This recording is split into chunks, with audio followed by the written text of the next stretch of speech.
Welcome back to History's Hot Mess, the podcast where we dive into the past and unpack history's biggest moments. I'm your host, Jaden. And I'm Reagan. And I'm Rachel. Get hyped to talk about some history. Oh, for sure.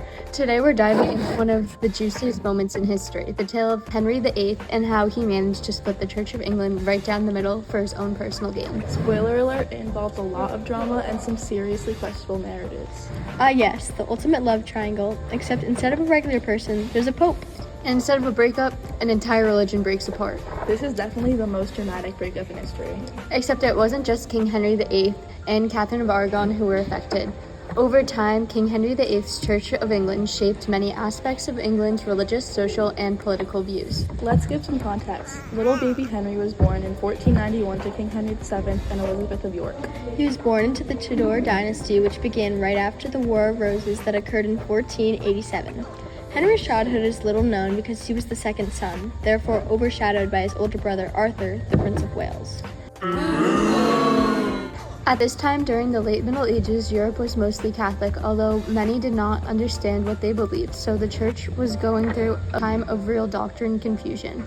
This weakness left an opening aiding King Henry VIII's ability to reform the church. This confusion led to a major theme to this Reformation. Many thought they needed to bring light to the truths of Christianity, which were different from the current Catholic ideals.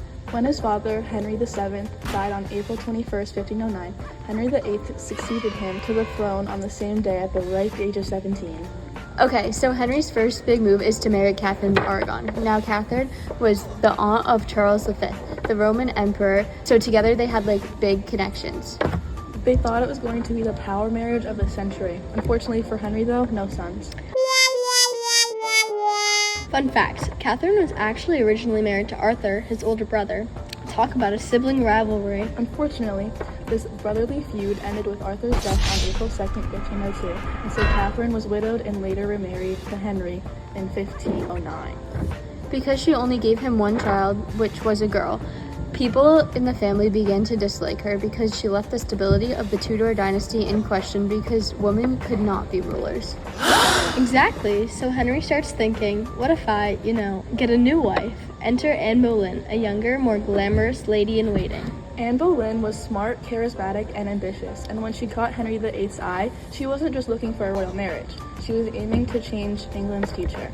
She eventually became Henry's second wife, but despite giving birth to Elizabeth I, her inability to provide a male heir led to her tragic downfall, ending with her beheading in 1536. Let's not get carried away. What has to come before a second marriage? Divorce. Right! This is when he began to talk about wanting a divorce, but the Pope was not too hot on the idea. This refusal wasn't just about divorce, it also had political implications. Exactly. Pope Clermont was under pressure from Catherine's nephew, Emperor Charles V of the Holy Roman Empire. But Henry wasn't one to back down easily. Let's break down exactly what King Henry VIII wanted to happen. Catholics were strictly against divorce, so Henry wanted the marriage annulled. An annulment meant that the marriage was never valid in the eyes of God. But the Pope was not on board with this plan. We got to remember Catherine has some pretty powerful relatives in Rome that the Pope did not want to anger. So what's King Henry VIII's solution? Throw a big tantrum. He decided, nope, I'll just do it myself, and declared himself the head of the Church of England so he could grant himself the annulment. Imagine if today's politicians just created their own religion because they didn't get what they wanted. History's new hot mess, the Church of Reagan. But here's the thing. Henry wasn't just doing this for fun. He wanted a divorce, yes, but this also set the stage for a whole religious revolution in England.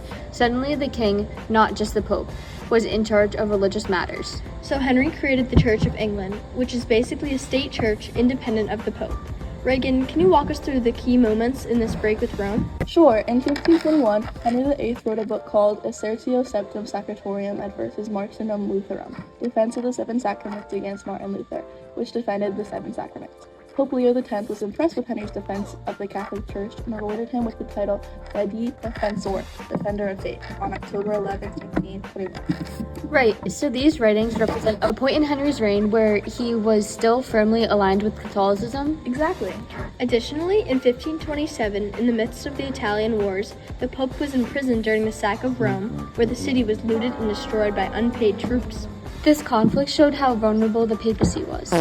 The fact that foreign mercenaries could run the Vatican and loot Rome damaged the image of the Pope as a powerful, divinely protected figure.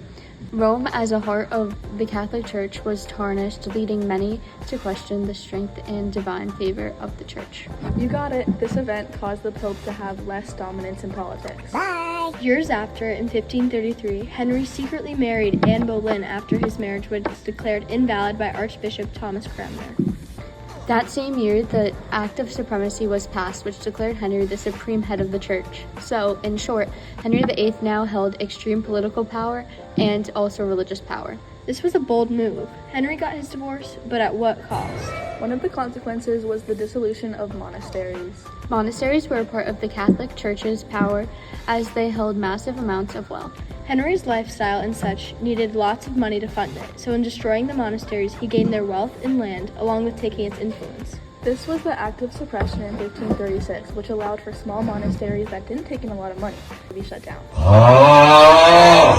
3 years later, another Act of Suppression was enacted, so the larger monasteries could be shut down too. This led to many nuns and monks without employment, and many were killed who did not comply. This set up for religious turmoil in the future between Protestants and Catholics. In response to the Act of Supremacy, Pope Clement excommunicated Henry. This led to England further separating themselves from the Catholic Church.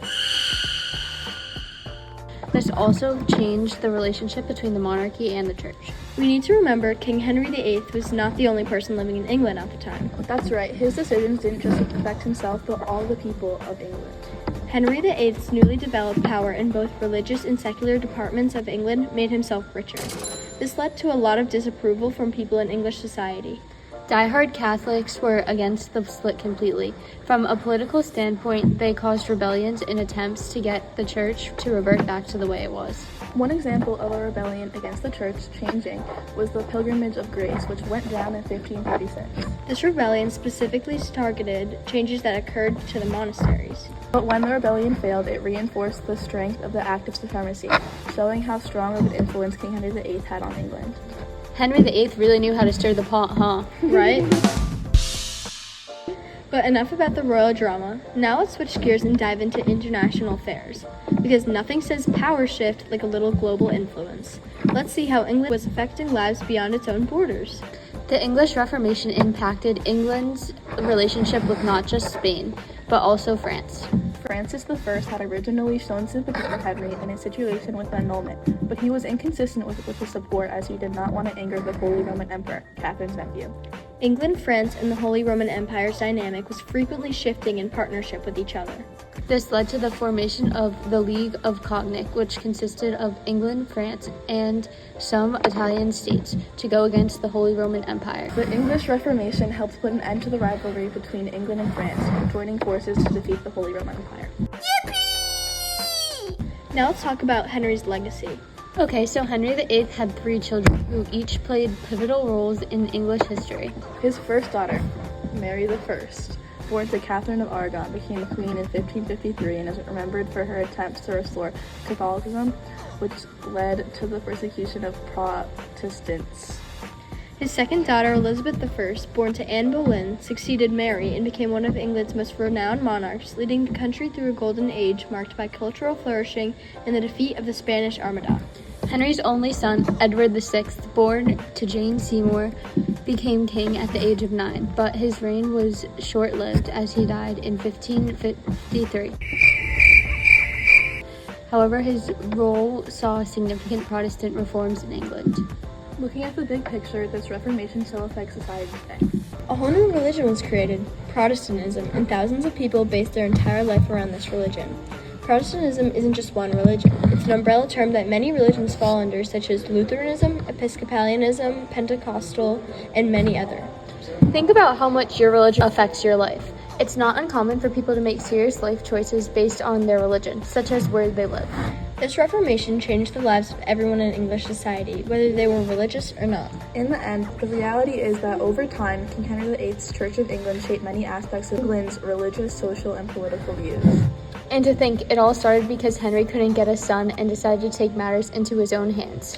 Well, folks, that's the very dramatic take of how King Henry VIII split the Catholic Church and created the Church of England. It wasn't pretty, it wasn't neat, but it sure was entertaining. It's always the messy royal dramas that keep us hooked. That's right. Until next time, keep your crowns on straight and remember, history is a hot mess.